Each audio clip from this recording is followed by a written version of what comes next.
साथ संगत जी, प्यार से कहना धन निरंकार जी। प्रेमा ने बोला धन निरंकार जी। बात होती है जब परमात्मा की, तो कहा जाता है, काफ़ी मानते हैं ऐसा, कि परमात्मा देखा नहीं जा सकता। पर ऐसा नहीं है, परमात्मा को देख सकते हैं। और ये आज की बात नहीं, युगों युगों से भी। क्यों एक मीराबाई गा के बोलती है कि मैंने राम रतन धन पायो, तो ये पायो की बात कि ये मिला है, ये परमात्मा मिलता है। और वैसे ही अभंग रचना में ज्ञानेश्वर जी ने भी हरि पाहिला रे जो बोला कि इसको देखा जा सकता है, इसको पाया जा सकता है, इसको जाना जा सकता है। तो उसी परमात्मा को अगर हम ऐसे देखें कि ये उसी परमात्मा नहीं, ये इसी परमात्मा है, जहाँ ये हमारी आँखों के रूबरू है, सामने है, बिल्कुल देखा जाया जा सकता है और पाया जा सकता है। एक इस हरि को जब तक हम कैसे मान लें कि वो एग्ज़िस्ट करता है, तो उसको रूबरू देखकर, फिर उसका बन के, उसका हर एक में उसको देखकर, फिर एक हरि को जो पा लिया, तो फिर वो ऐसा धन है जो राम रतन धन है, कि इतना जो कभी घटेगा नहीं ऐसा धन। हमेशा हम हर पल में इसका प्रयोग करेंगे, इसको याद रखेंगे, तो जीवन में सफल होना ही है। और जहाँ ये डे टू डे ये इंद्रियों की भी हमारी बात आती है कि 5 सेंसेस कैसे हमारे हर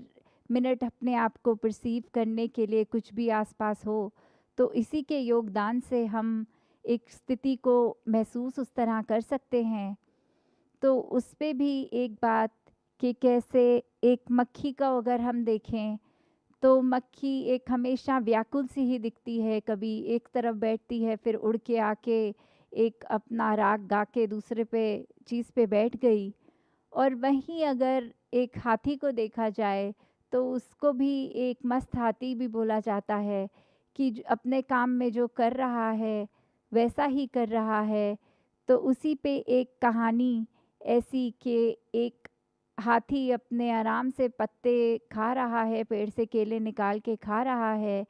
वहीं एक मक्खी भिन-भिनाती हुई उसके पास जब आई, तो उसने आराम से कान हिला के वो मक्खी को उड़ा भी दिया, और अपने खाना जैसा खा रहा था वो खाता चला गया। जब ऐसा बार-बार हुआ, तो वो हाथी ने देखा कि ये मक्खी इतनी बेचैन क्यों हो रही है। तो उससे पूछा कि ऐसा आपको क्या हो रहा है जो आप आराम से स्थिर नहीं हो पा रहे हैं?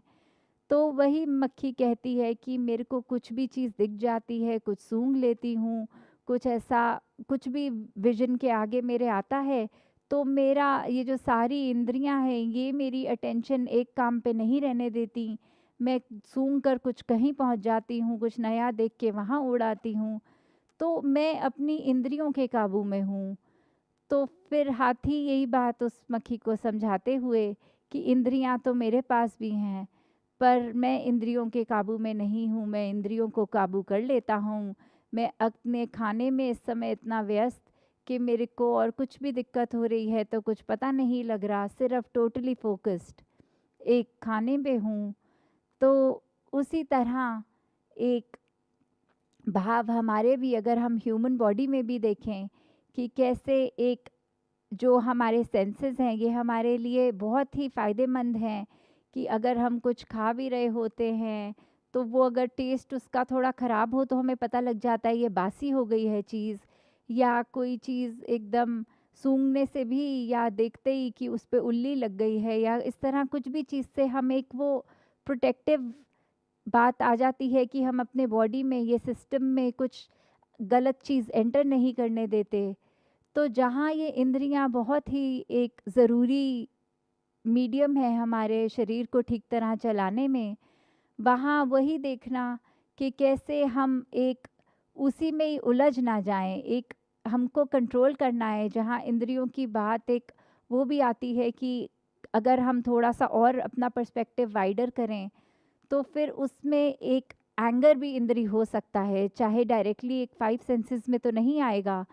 बट क्योंकि हमारे दिमाग में जब हम परसेप्शन कर रहे हैं कोई चीज़ की, तो अगर ये गुस्से की बात भी हो गई, तो कैसे हम फिर वो हो जाते हैं अपने अहंकार में, ये अपने ईगो में आकर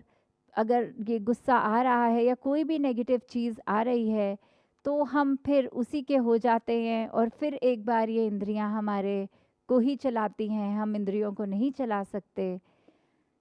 तो यही भाव कि एक स्थिरता मन में आनी, एक स्थिरता दिमाग में आनी, ये फिर वही कनेक्शन इस परमात्मा का अगर है, तो कैसे भी हालात से हम एक सहज भाव, एक सहज रूप में अपना जीवन जीते चले जाएंगे और उसी तरह फिर इसी के रंग में रंग कर हम एक अपने जीवन को जहाँ सुखमय कर लेंगे कि एक हर स्थिति में परमात्मा का ही करता है, हम करता कुछ नहीं है, वो मान लेंगे, तो बहुत ही एक आराम से एक ये जीवन का हम यापन कर सकेंगे। तो दातार कृपा करे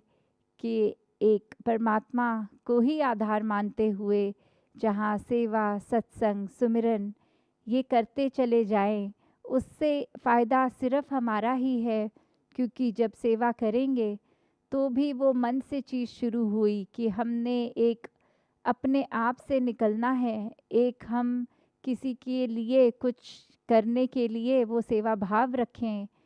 और सुमिरन सिर्फ अपने इंटरनल एक अपने आप को बैलेंस रखने के लिए कि ये परमात्मा याद रहे, तो वो सिमरन का एक योगदान उस तरह। और जहाँ सत्संग की बात है, तो वो एक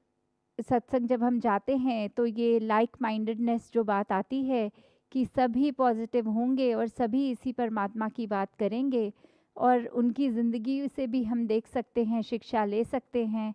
तो कैसे हमारा खुद का विश्वास और पक्का होता जाता है।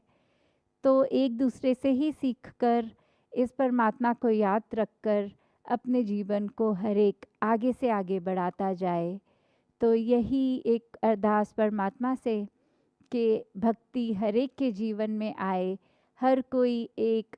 भक्ति के मार्ग पर ही चलता रहे और कैसे अपने आप से उठ के पूरी ह्यूमैनिटी के लिए ही एक अपने आप को वरदान रूप रखे, हर एक के लिए अपने आप को बिल्कुल अर्पण उस तरह करें कि अहंकार ना हो, ये बिल्कुल मन